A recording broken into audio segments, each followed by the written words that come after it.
Di tengah maraknya silaturahmi dan komunikasi politik antar partai, PDIP seakan memberikan pernyataan yang cukup keras. Mengutip artikel yang ditulis Aldentua S. Ringo yang disadur dari kompasiana.com, PDIP sulit bekerja sama dengan Partai Demokrat dan ogah dengan PKS. Dalam kebiasaan politik, jarang atau sulit mengatakan tidak. Walaupun enggan mengatakan tidak, namun perilaku politiknya lah yang akan mengatakan tidak. Tidak ada lawan dan kawan yang abadi, yang ada hanyalah kepentingan. Namun kini PDIP secara tegas dan lugas mengatakan tidak untuk Partai Demokrat dan PKS. Sekjen PDIP Hasto Kristianto menambahkan, PDIP juga enggan dengan Partai Nasdem. Penyebutan nama Ganjar sebagai baca pres hasil Rakernas Partai Nasdem dianggap PDIP mungkin sebagai pembajakan kader partai lain. Hasto menyebut hanya dengan 5 partai mereka mungkin berkoalisi, yaitu Gerindra, PKB, Golkar, PAN, dan P3. Golkar, PAN, dan P3 sudah membentuk KIB.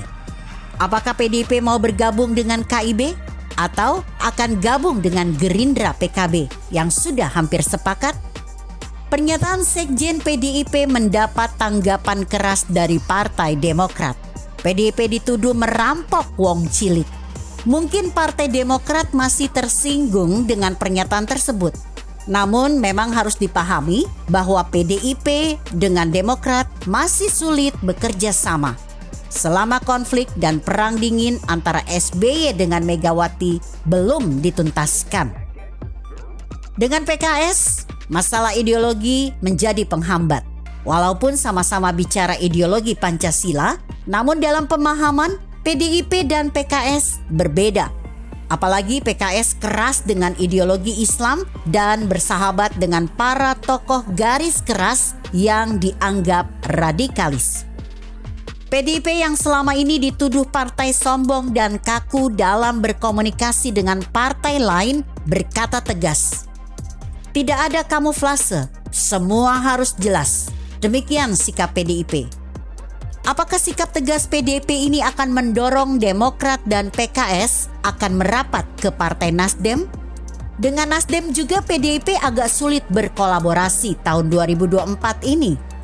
Memang, jika PDIP bergabung dengan 5 partai yang disebutkan, mungkin kerjasama yaitu Golkar, PAN, P3, Gerindra, dan PKB akan menghasilkan koalisi besar dan hanya menyisakan Nasdem, Demokrat, dan PKS.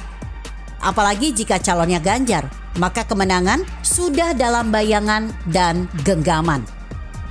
Ancang-ancang yang dibuat PDIP ini, jika dilanjutkan dengan menjalin komunikasi politik dengan 5 partai sebagaimana disebut di atas, memang akan benar-benar mewujudkan koalisi yang konkret dan akan memaksa Nasdem, Demokrat, dan PKS melahirkan koalisi.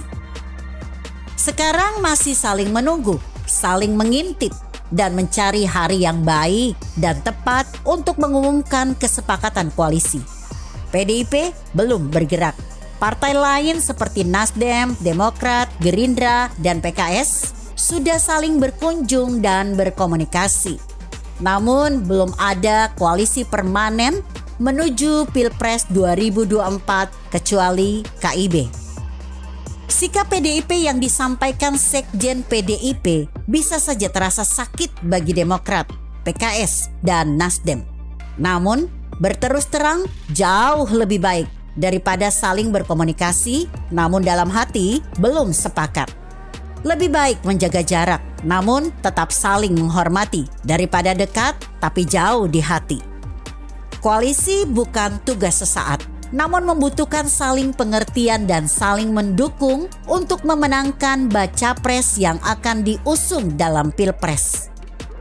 Apakah PDIP yang ogah dengan PKS, sulit dengan Demokrat dan Nasdem akan berkomunikasi dengan baik kepada 5 partai, Golkar, PAN, P3, Gerindra, dan PKB?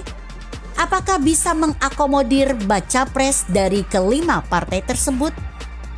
Apakah PDIP dan 5 partai ini bisa menjadi satu koalisi atau menjadi 2 atau bahkan menjadi 3 jika mereka tidak sepakat? Semua tergantung komunikasi dan kesepakatan yang akan diambil partai politik ini. Semuanya belum jelas dan akan melihat perkembangannya. Apakah para elit partai politik ini mampu menjalin komunikasi untuk mencari yang terbaik untuk kepentingan bangsa? Atau mereka hanya mementingkan kepentingan partai dan egosentris kepentingan baca pres yang akan diusung? Mari kita lihat perkembangannya. Begitu kira-kira.